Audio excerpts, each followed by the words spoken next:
After my husband passed away, I decided to do something small but meaningful, buy a new car. It wasn't just transportation. It was a symbol. A way to start over. The very next morning, my son Daniel came over. He stood in the doorway, eyes colder than I remembered. Without even saying hello, he picked up the car keys from the kitchen table. "You don't need this, Mom," he said flatly. Before I could answer, he added, "I'm driving out of state tomorrow with Melissa and her family. We can drop you off at a retirement community on the way." For a moment, I thought he was joking. My son, the boy I'd raised, loved, and sacrificed for, was telling me that my independence was over. That my life, as I knew it, was finished. As he drove away in my brand new car, my chest tightened with disbelief. Then something inside me, the part that had survived loss, hardship, and decades of life's trials, hardened. I picked up my phone and typed 3 simple words: check the glove compartment. What he found there made him slam on the brakes so hard the tires screeched. But before I tell you what he saw, you need to understand how it all began. My name is Clara Bennett, and I'm 65 years old. Until 3 months ago, I was married to the love of my life, Henry. We spent 40 years together, 40 years of laughter, fights, dreams, and quiet mornings over coffee. When he died, the world went silent. The house became a museum of memories. His mug still sat on the kitchen table. His favorite chair waited in the corner. The faint scent of his cologne lingered in the bathroom. Every detail whispered he's gone. For weeks, I drifted through the days like a ghost.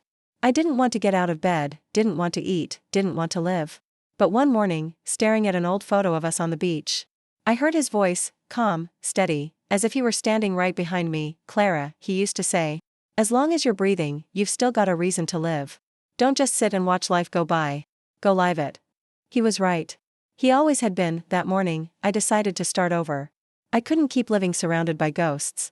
I had to honor Henry by doing what he wanted most for me, to live freely.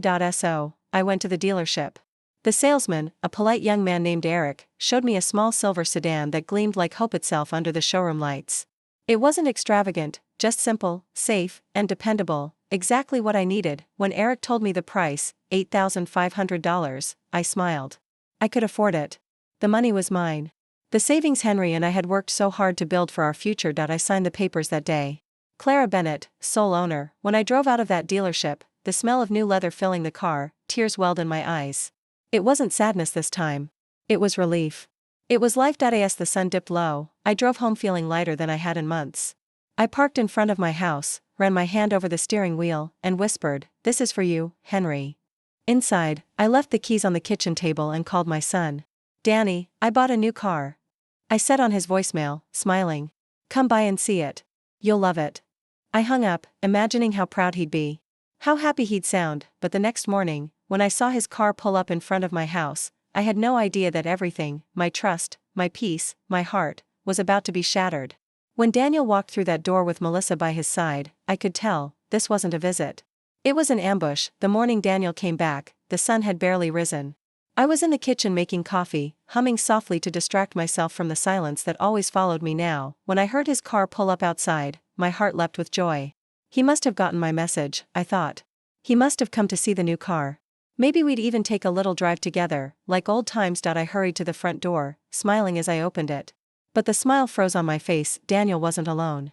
Standing beside him was Melissa, his wife, her arms crossed and her expression unreadable. Both of them looked serious, too serious. The kind of serious that chills a mother's heart. "Daniel." "What a surprise," I said, trying to sound cheerful. "Melissa, dear, come in. I just made coffee."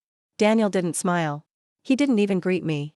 He walked straight past me, his shoes echoing sharply against the floor as he headed toward the kitchen.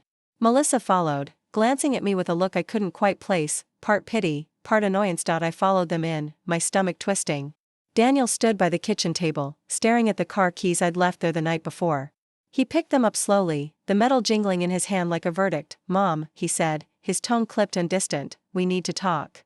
"Of course," I replied, trying to hide the tremor in my voice. "What's wrong?" He exchanged a glance with Melissa, the kind of silent signal couples share when they've already decided something behind your back. Then he turned back to me. "I heard you bought a car." "Yes," I said, forcing a smile. "That's what I called you about. Isn't it lovely? It's perfect for me, small, safe, easy to drive." "You don't need it," he interrupted, his voice suddenly firm. Final. I blinked, unsure I'd heard right. "What did you say?" "You don't need a car anymore, Mom," Daniel said, meeting my eyes for the first time. "You don't drive like you used to. It's dangerous. You could get hurt. And honestly, it's an unnecessary expense, insurance, gas, maintenance, all for nothing. His words hit me like cold water. Daniel, I drive perfectly fine. My license is valid. And it's my money.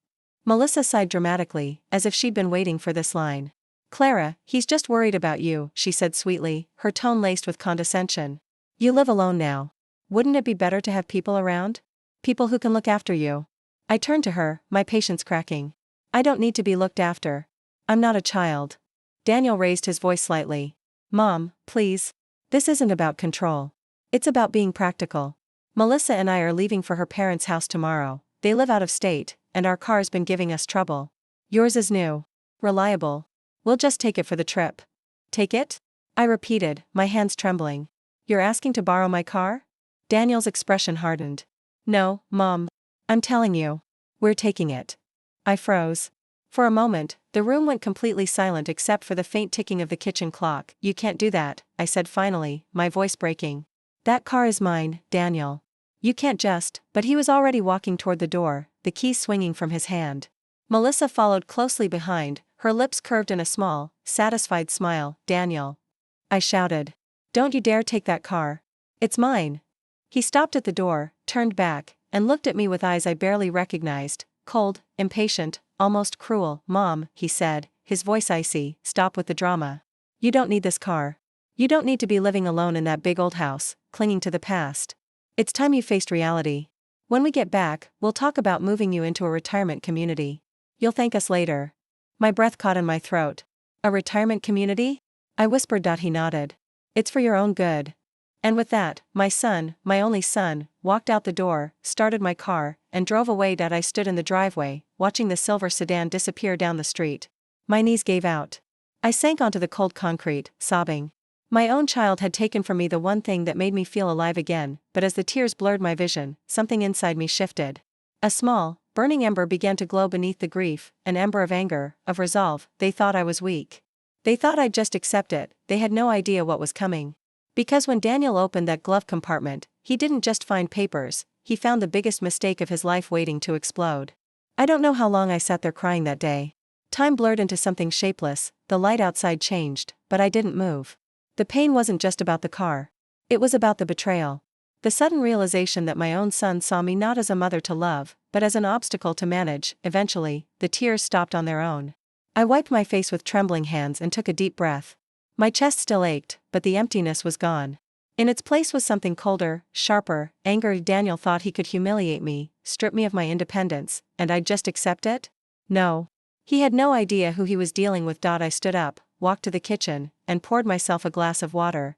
As I drank, a bitter smile curved on my lips, because Daniel didn't know what I had done 2 weeks before. I had prepared for this. After buying the car, a thought had nagged at the back of my mind. It wasn't paranoia, exactly, more like intuition. Something about Daniel's recent behavior, the way Melissa asked about money, the way their questions always circled around future plans. So, I had gone to see Mr. Carter, my late husband's best friend and our longtime lawyer. He had known Henry for 30 years, a serious man with calm eyes and a quiet sense of authority. When I told him I'd bought a car and had some concerns about my son, he didn't laugh. He didn't tell me I was overreacting. He simply nodded and said, Clara, being prepared isn't distrust. It's wisdom. That day, he helped me set things in motion. He drafted several legal documents, all of them designed to protect me and everything that was rightfully mine. The first was a notarized statement clearly declaring me the sole and legal owner of the vehicle. It stated that anyone who took the car without my explicit written consent would be committing a crime, vehicle theft, punishable by law. He attached copies of the car's title, registration, and my valid driver's license. Everything airtight.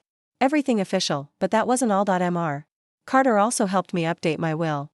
That part hurt more than I expected. For years, Daniel had been the sole heir. The house, savings, everything Henry and I built together was supposed to go to him. But lately, I'd noticed how Melissa's eyes lingered on my home, how she asked casually about life insurance and retirement funds. Those innocent questions that weren't innocent at all. I told Mr. Carter I wanted to change everything. Not out of spite, I said, but out of protection. He understood. In the new will, Daniel and Melissa were removed completely. Instead, my assets would go to charities, animal shelters, and senior foundations. Places where my money would do genuine good. not fuel someone's greed. Finally, we prepared a sworn declaration, notarized with medical proof of my physical and mental competence. It stated that any attempt to label me unfit or force me into a retirement facility would be considered elder abuse and prosecuted accordingly. When we were done, Mr. Carter handed me a sealed envelope, thick, heavy, and stamped with legal seals. "Keep this somewhere safe," he said. "If anything ever happens, this will speak louder than 100 arguments." That evening, I brought it home. I stared at the envelope for a long time before sliding it into the glove compartment of my new car. Just in case. Now, as I sat in my silent house, remembering all that, a calm satisfaction washed over me. Daniel thought he had taken my car. In reality, he had just taken the evidence of his own downfall. I picked up my phone and opened his contact. My hands no longer trembled. I typed 3 simple words, the same ones that would change everything: check the glove compartment, and I pressed send. A few seconds later, the message showed as delivered. Then, read. I pictured him behind the wheel, probably laughing with Melissa, the phone lighting up with my text. I could see his smirk fading as confusion set in. I could see him reaching toward the glove compartment, expecting maybe a note, maybe a sentimental trinket, and then, I could almost hear it, the sound of his breath catching, the tires screeching as he slammed the brakes, the moment he realized his little plan had just turned into a felony. He thought the worst was over when he turned that car around.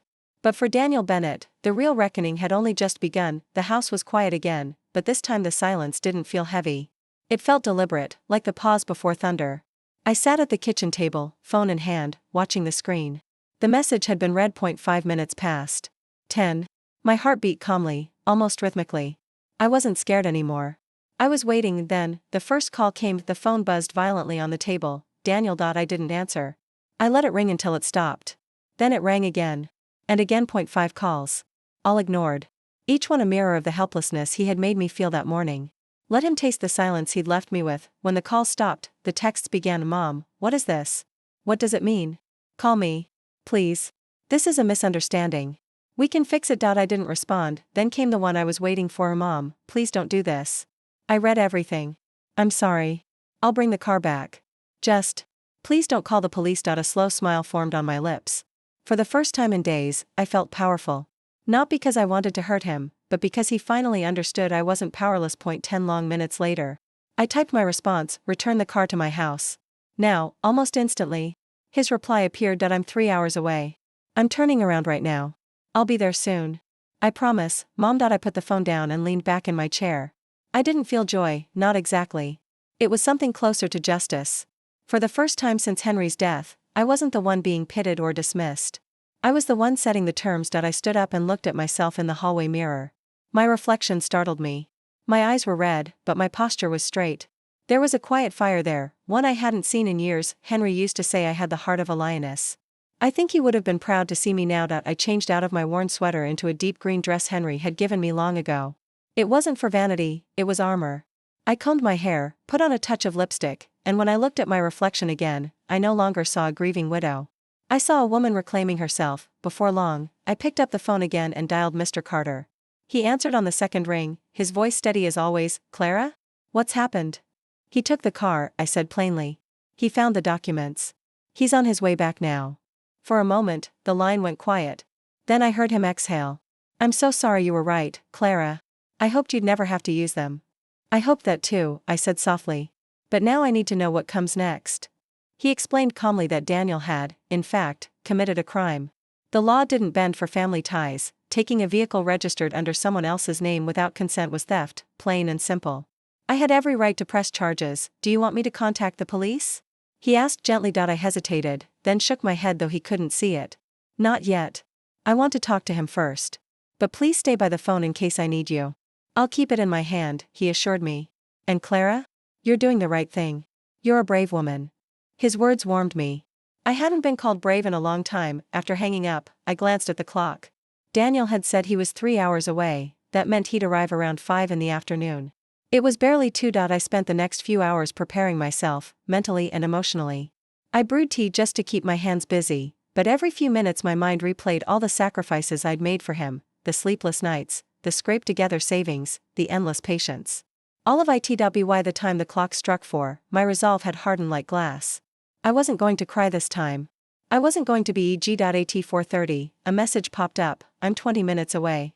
Please, Mom, let's just talk. I didn't answer. At 4:50, I heard it, the soft, familiar hum of my car's engine pulling into the driveway. I walked to the window. There it was, my silver sedan, gleaming in the dying light. Daniel sat behind the wheel, head bowed, gripping the steering wheel tightly. On the passenger seat, I saw the thick manila envelope, unopened now, resting like a silent witness. Then, slowly, he stepped out. Alone, Melissa wasn't with him. Interesting. He walked up the path, each step slower than the last, until he reached the door. He didn't use his spare key. He rang the bell. I waited a few seconds before opening it. When I did, our eyes met. His were red, swollen. He had been crying. Good, I thought. Now he knows how it feels. As Daniel stepped into the house clutching that envelope, I realized something chilling. This wasn't just a confrontation between a mother and her son. It was a trial, and I was the judge. Daniel stood in the doorway, looking like a man who had aged 10 years in a single day. His eyes were red-rimmed, his shoulders slumped. He clutched the envelope and my car keys in his shaking hands. Mom, he began, but I raised a hand, stopping him cold. Come inside, I said, my voice calm but cold. Not out here. He nodded wordlessly and followed me into the living room, the same room where I had sat crying hours before. But I wasn't that same woman anymore. Now, I was the one in control. I gestured to the sofa. Sit. He obeyed, his movements stiff, mechanical. He placed the keys and the envelope on the coffee table between us as if setting down evidence. I read everything, he whispered finally. I didn't know you'd done all this, Mom. I swear, I didn't know. I crossed my arms. And how exactly does that change what you did? He looked up, startled by the sharpness in my tone. It doesn't, I know it doesn't. What I did was wrong. So wrong. I can't even. I leaned forward. Then tell me, Daniel. Tell me what was wrong. I want to hear it from you. He swallowed hard. I took your car without permission. That's theft. And I said terrible things. Unforgivable things about putting you in a retirement home. I wasn't thinking clearly. You were thinking, I interrupted. You were thinking your mother was an old fool you could manipulate. That I'd just hand over my life to you like a set of keys. Daniel's composure cracked. Tears streamed down his face. No, Mom. Please, it wasn't like that. Melissa said, I sat back slowly. So now we get to it. Melissa said. Of course. He winced. It wasn't all her. I let her influence me. Influence? I repeated, my voice trembling with disbelief. You're 42 years old, Daniel. A grown man. You're supposed to think for yourself. He bowed his head, unable to meet my eyes. You're right. Do you even understand what you were trying to do? I asked quietly. You didn't just steal a car. You tried to steal my independence. My right to decide where I live, what I do, who I am. You wanted to tuck me away in some home so you and Melissa could feel comfortable, so you wouldn't have to deal with me anymore. He flinched at every word, his tears falling freely now. I know, Mom. Please stop. You're right about everything. I was selfish, I was weak. I don't even recognize myself. I'll do anything to fix this. Please, tell me how. I rose to my feet, turning toward the window. The silver car gleamed in the driveway, my symbol of freedom. My reflection in the glass looked back at me, strong, unyielding. You call this a mistake, I said, still facing the window. Mistakes are accidents, Daniel. Forgetting a birthday is a mistake. Tripping over a rug is a mistake. What you did was a choice. He started to speak, but I turned around, and my look silenced him. You came here with a plan, I continued. You looked me in the eye and told me I didn't need my car. You told me I didn't need my own home. You treated me like an inconvenience. Daniel's voice cracked. I was wrong. Completely wrong. I sat down again, folding my hands. Then tell me something honest. Where is Melissa now? He hesitated, then answered softly, I left her at her parents' house. When she saw the documents, when she realized what could happen if you pressed charges, she lost it. She called me a fool. She said I ruined everything. I nodded slowly. So she's not angry because you hurt me. She's angry because she lost her chance at my money. He didn't respond. He didn't have to.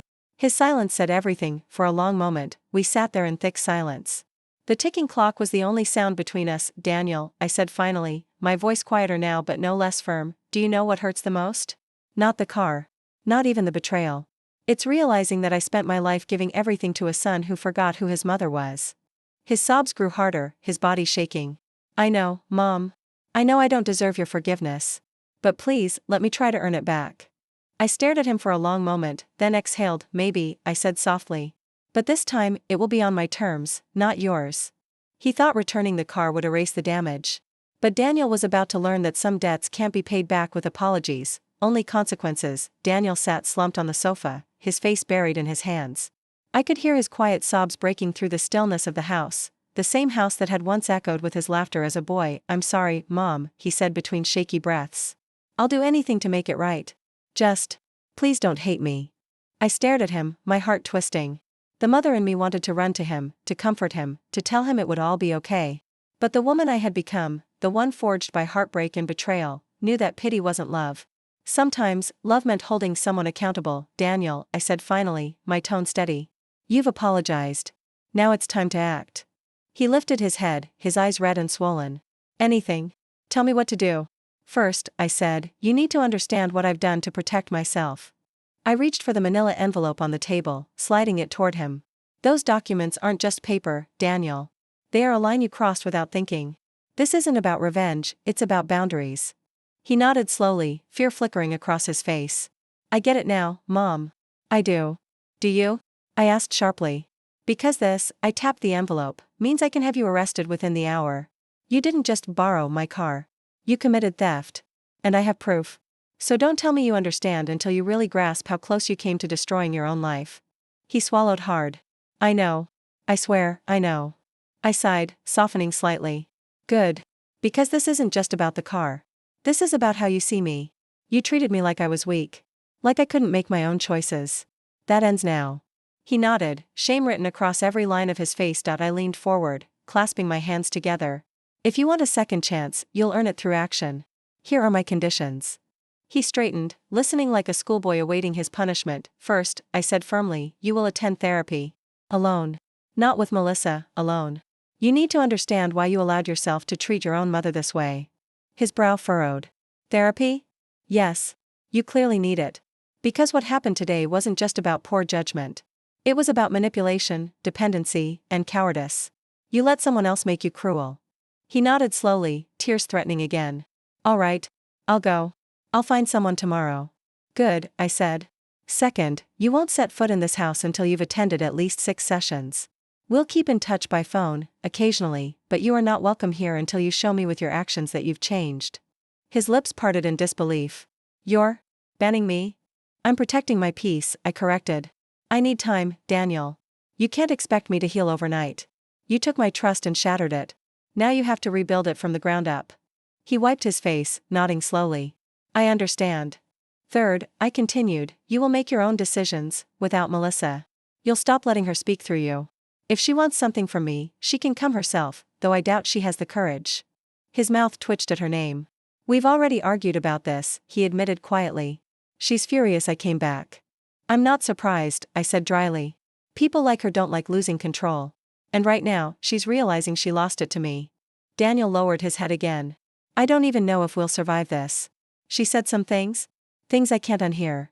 I softened, just a fraction. "Then maybe this is your chance to think about what kind of life you want. One built on fear and manipulation, or one built on respect." He nodded slowly, his shoulders trembling. "I'll fix this, Mom. I promise." I studied him, the boy I'd raised, the man who'd broken my heart. Beneath the guilt and shame, I saw something flicker, remorse, yes, but also recognition. Maybe, just maybe, he was beginning to understand. I stood up, walked to the door, and opened it. "It's time for you to go." He hesitated. "Mom, can I at least hug you goodbye?" I met his eyes. "Not yet. Earn it." He nodded, defeated. Then he stepped outside, pausing on the porch. "I love you," he said softly. "I want to believe that," I replied. "But love without respect isn't love, Daniel. It's control." He turned, walking down the path toward the waiting taxi. For a moment, I almost called out to him. But I didn't. Some lessons need silence to sink in. When the taxi pulled away, I closed the door and leaned against it, trembling. I had stood my ground. I had drawn my line. And for the first time in years, I felt powerful and utterly alone. Clara thought the storm had passed when Daniel drove away. But the real danger was still out there, and it was wearing Melissa's perfect smile. The next morning, the world seemed oddly still. The sun poured through the kitchen window, soft and golden. Yet the peace it promised felt fragile, like glass that could shatter at a whisper. I made myself a cup of tea and sat by the window, watching the quiet street. For the first time in days, there was no tension in my chest. Daniel had left, remorseful, and I hoped the silence meant the worst was over, but peace, I've learned, never lasts long when deception lingers. By noon, I heard a sharp knock at the door. 3 short raps, impatient, calculated.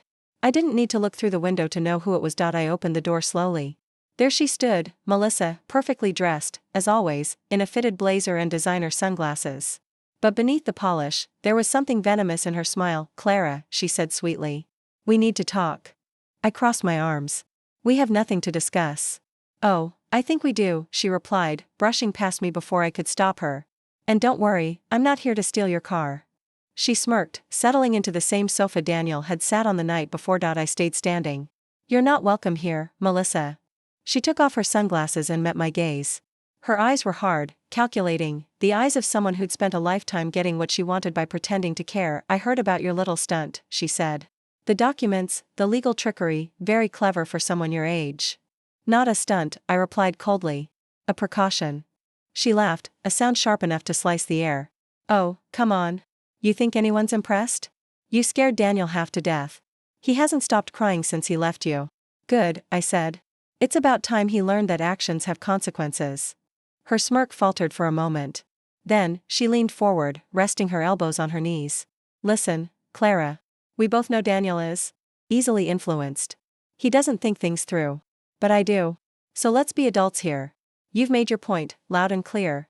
Now it's time to move on." "Move on?" I repeated. "Yes," she said smoothly. "We'll forget this ever happened. No need for police or lawyers or all that drama. You'll tear up those papers, and in return, we'll make sure you're taken care of." My blood ran cold. "Taken care of?" She smiled, all teeth now. "You're alone, Clara. Daniel told me you've been struggling since Henry passed. What happens if something happens to you here? No one would even know. It would be tragic."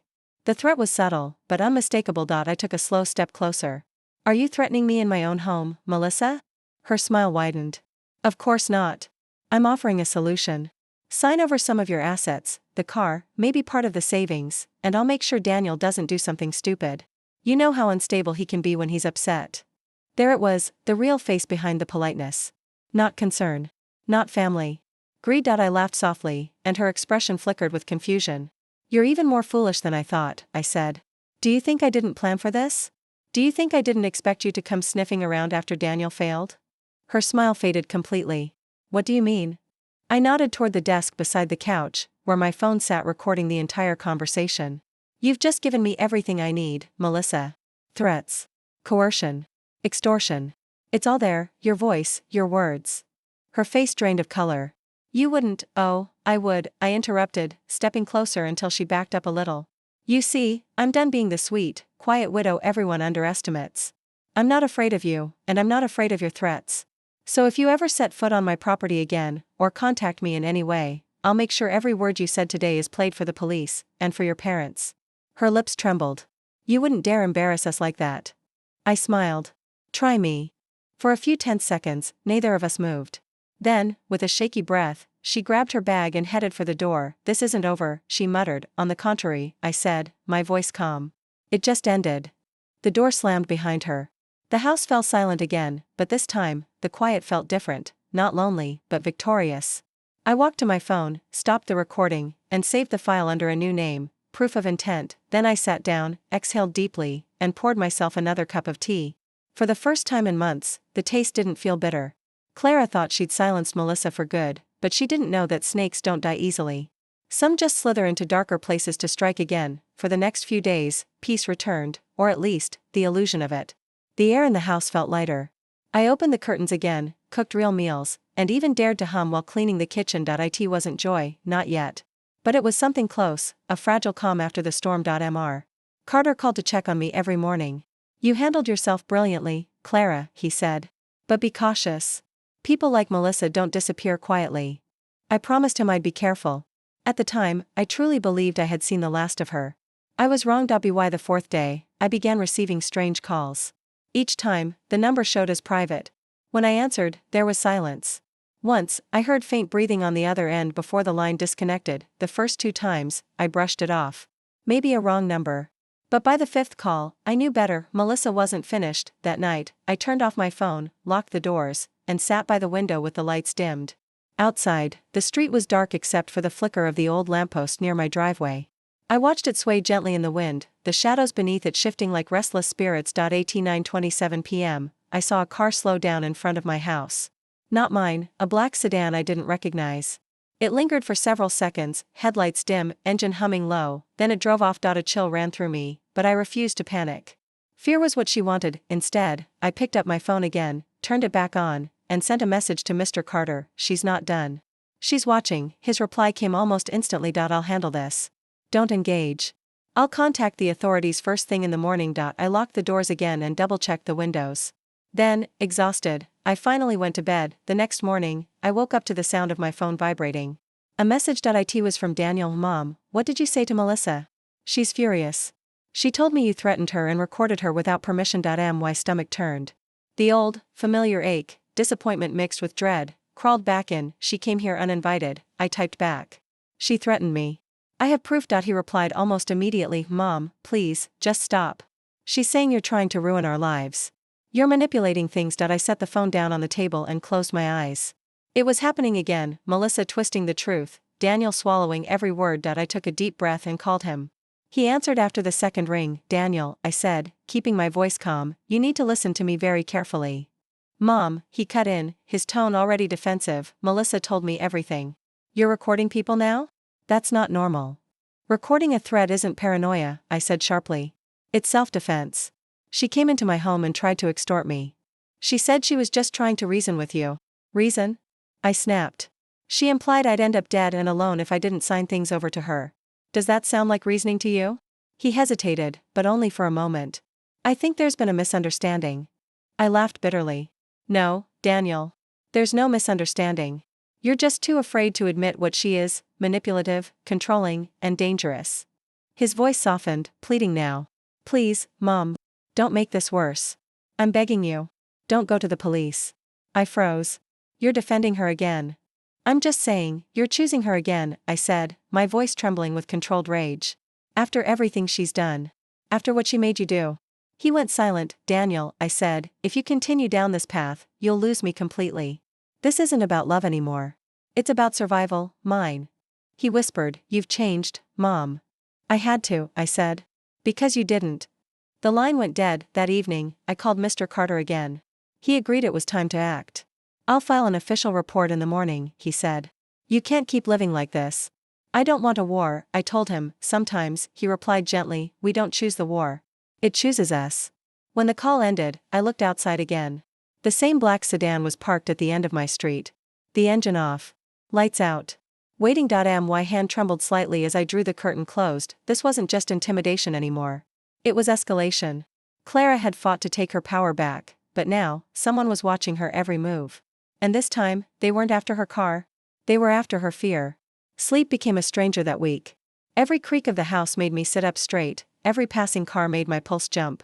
I had lived in this neighborhood for 20 years, and it had always felt safe, until now. Each night, the same black sedan appeared on my street. Sometimes it idled near the lamppost. Other nights, it parked further down, its silhouette barely visible. But I knew it was there. Watching. Waiting. I'd peek through the curtains just enough to catch the glint of its chrome trim. It never stayed past midnight, as if whoever was inside knew my limits, testing how far they could push before I'd break. They underestimated me. On the third night, I decided I'd had enough. I turned on every light in the house, letting the glow flood through the windows. Then, calmly, I walked outside with my phone flashlight in hand. The cold night air bit at my skin, but I didn't care. The street was silent. The car sat under the flickering lamppost, its engine off, windshield dark. My feet crunched on the gravel as I walked toward it, heart pounding but steady. "Can I help you?" I called out. My voice echoed slightly in the stillness. No response. I moved closer, the beam of my phone light slicing through the darkness, and then the engine roared to life. Tires screeched, rubber burned, and the car sped away into the night. I didn't chase it. I didn't even flinch. I just stood there, watching the taillights fade into the distance. When I went back inside, I sent a message to Mr. Carter. "I have proof now. I saw the car. They know I know." He called within minutes. "Clara, don't engage again. Tomorrow morning, I'll come by with an officer I trust. We'll start a report and install a security camera system around your property." "Thank you," I said quietly. "I just want this to stop." "It will," he promised. "But we'll make sure you're protected first." Morning came too slowly. I hadn't slept, but I wasn't tired. Fear had been replaced by focus. 9 sharp, Mr. Carter arrived with Officer Daniels. A broad-shouldered man in his 40s with calm eyes and a voice that carried authority. They walked the perimeter with me, noting the corners where the sedan had parked. The blind spots near the driveway. We'll install motion cameras today, Officer Daniels said. They'll alert your phone if anyone approaches. You'll also get an automatic recording. Good, I said. I want eyes on every angle. After we'd finished the setup, Mr. Carter turned to me. Now, about Melissa. I've filed a restraining order on your behalf. She can't come within 200 feet of you or your property. A deep breath left my chest. Thank you. He nodded. But be prepared, she won't take this quietly. He was right. That evening, as I sat by the fireplace reading, my phone buzzed with a new notification. Motion detected, front gate.my stomach clenched. I opened the live camera feed. There, in grainy black and white, was Daniel. He wasn't ringing the bell or knocking. He was standing by the gate, looking up at the window, my window, as if trying to see if I was home. His hands were in his pockets, and his expression blank. I watched, frozen.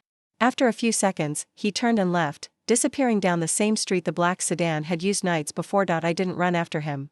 I didn't call. I simply stared at the door until the silence swallowed the moment whole. When Mr. Carter called later to check in, I told him what had happened. He didn't try to come inside, I said. But he was here. Alone. Or so it appeared, Carter replied grimly. Melissa could have sent him. She might be using him again.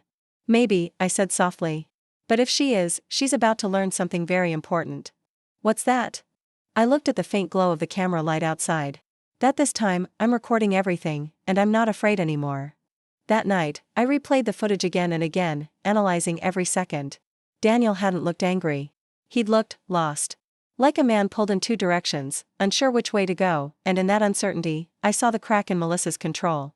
The weakness I could use.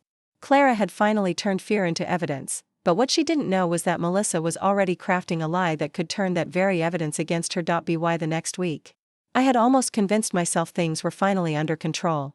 The cameras were up, the restraining order was active, and my nights were quiet again, but calm is often just the surface of a deeper storm. On a Thursday morning, I was sipping my tea by the window when a silver SUV pulled up in front of my house.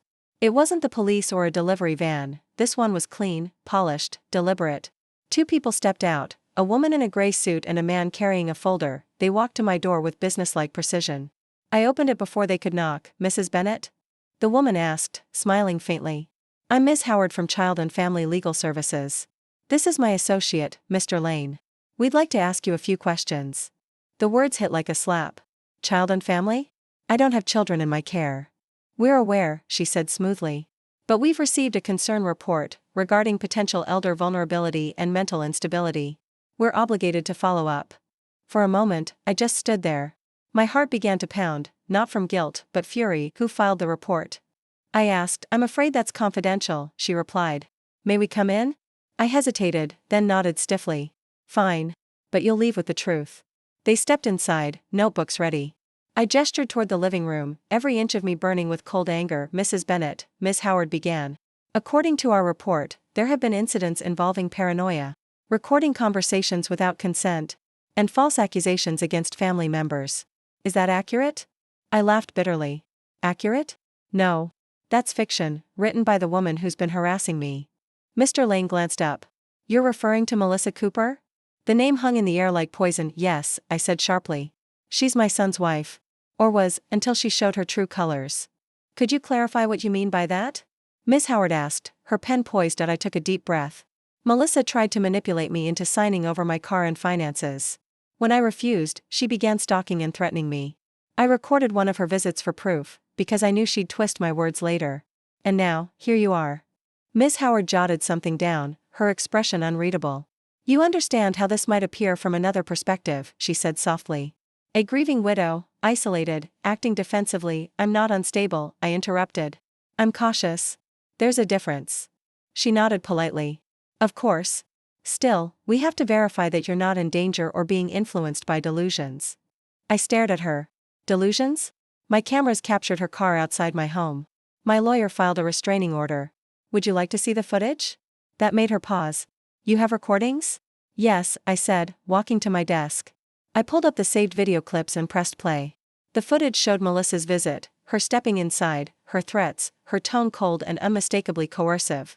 Then the later footage, the black sedan, the late-night visits, Daniel by the gate. When it ended, the silence in the room was deafening. Ms. Howard closed her notebook slowly. "Mrs. Bennett, thank you. This changes things." I crossed my arms. "It should." She exchanged a look with her colleague. "We'll file a report clearing your name. And you might want to know this, the person who submitted the complaint used Daniel Bennett's name." My heart stuttered. "Daniel? I'm sorry," she said gently. "That's what the paperwork says." They left soon after, promising to update me within a few days. I stood by the door long after they'd gone, numb. Daniel had turned on me again. Or maybe, I thought bitterly, Melissa had turned him. I sat down at the kitchen table, the weight of it all pressing on my chest. I wanted to scream, to cry, to break something, but instead, I reached for my phone. "Mr. Carter," I said when he answered, "it's worse than I thought." He listened quietly as I explained everything. When I finished, his voice was calm but low. "This is serious, Clara," he said. "If Melissa is using Daniel's name to file false reports, she's crossing into criminal territory, defamation, harassment, possibly fraud." "What do I do now?" I asked. "You don't do anything," he said. "You let me handle it. But you document everything. Every call, every message, every sighting. The next time she tries something, we'll be ready to strike back legally." I nodded slowly, gripping the phone tighter. "Then I'll wait." But not silently. That night, I sat by the window again, the lamppost flickering like an omen. Somewhere out there, I knew Melissa was still watching. But she wasn't the only one who knew how to play the game anymore. Melissa thought she'd painted Clara as unstable, but she hadn't realized that Clara was already building a case that could destroy her from the inside out. The days that followed were filled with an eerie calm, not peace, but the stillness that settles before a final storm. I knew Melissa wasn't done. People like her never stop when they think they're winning. They only stop when they're cornered. And this time, she was about to find herself with nowhere left to UN.Mr. Carter and I worked quietly, methodically. Every morning, I forwarded him new files, screenshots, recordings, and notes about every strange call or shadowed car. He handled everything with the precision of a man who'd seen too many battles to flinch. "Melissa's arrogance will be her undoing," he told me one afternoon. "She's crossed too many lines. We'll let her hang herself with her own lies." He wasn't exaggerating. That week, we discovered that Melissa had been contacting several of my neighbors, charming them, asking seemingly innocent questions about me. "Does she seem confused lately? Has she been acting odd?" It made my stomach turn. Her manipulation wasn't random. It was strategic. She was building a false image, a frail, unstable widow living in delusion, but what she didn't realize was that every neighbor she'd spoken to was also part of my story. These were people who'd watched me for years, who'd seen me gardening, volunteering, and hosting book club meetings long before Henry passed. When Mr. Carter visited a few of them personally, their statements made one thing clear: Melissa's version of me didn't exist. 3 days later, we met in Mr. Carter's office, a small room lined with heavy books and framed certificates. The air smelled faintly of leather and dust, and the soft ticking of his clock filled the space like a heartbeat. He handed me a folder thicker than any I'd seen before. "Everything you need to know is in here," he said. "We're building a harassment and defamation case. It's time we stop reacting and start acting." Inside the folder were transcripts, photos, and digital logs, proof of Melissa's calls, messages, and false claims. But what caught my attention was a single stapled page on top labeled "Statement of Witness, Daniel Bennett." I frowned. "He gave a statement?" Carter nodded slowly. "After the social services visit, he called me. I think something's shifted in him. He's beginning to see through her." For a moment, I couldn't speak. He slid the page toward me. "Read it." The statement was short, barely a paragraph, but every word was an apology written in ink. Daniel admitted that Melissa had convinced him to file the report under his name. That she'd told him I was losing my mind, that the restraining order was proof of paranoia. But once he saw the documents and footage, he realized what she was doing, and who she really was. By the time I reached the last line, "I want to make things right," my hands were trembling. "He's trying," I whispered. "Yes," Carter said softly. "And that's a start." That night, Daniel called. His voice was low, ashamed. "Mom, I'm so sorry. I don't know what I was thinking." "You weren't thinking," I said quietly. "You were following." He didn't argue. "You're right. I let her turn me against you. But I've told her it's over. I'm leaving." I wanted to believe him, but years of disappointment had taught me that trust isn't rebuilt with words, only consistency. "Daniel," I said, "you have one chance to prove you mean that. When this goes to court, you'll testify. Under oath. You'll tell them everything." There was a pause on the other end, the kind that stretches forever. "Then, I will." "Good," I said. "Because this time, the truth isn't just my defense. It's your redemption." Later that night, I sat at my desk with a sense of calm purpose I hadn't felt in months. The fear was gone, replaced by focus. Every file, every recording, every small piece of evidence now had a purpose. Melissa thought she could destroy me with whispers and paperwork. She'd never expected me to fight back with both. The clock struck midnight. I leaned back in my chair and smiled faintly. The endgame had begun. Melissa believed she was still in control, but Clara's next move would expose her lies in a way no one, not even Daniel, could have predicted. The courthouse smelled faintly of paper and nerves. Its long marble hallways echoed with footsteps and murmurs, fragments of other people's battles blending into one low hum of anticipation. I sat beside Mr. Carter in the waiting area. My hands folded neatly in my lap. Across the corridor, I caught sight of Melissa. She looked flawless, as always, tailored blazer, immaculate hair, and that same smile she wore like armor. But this time, her eyes told another story.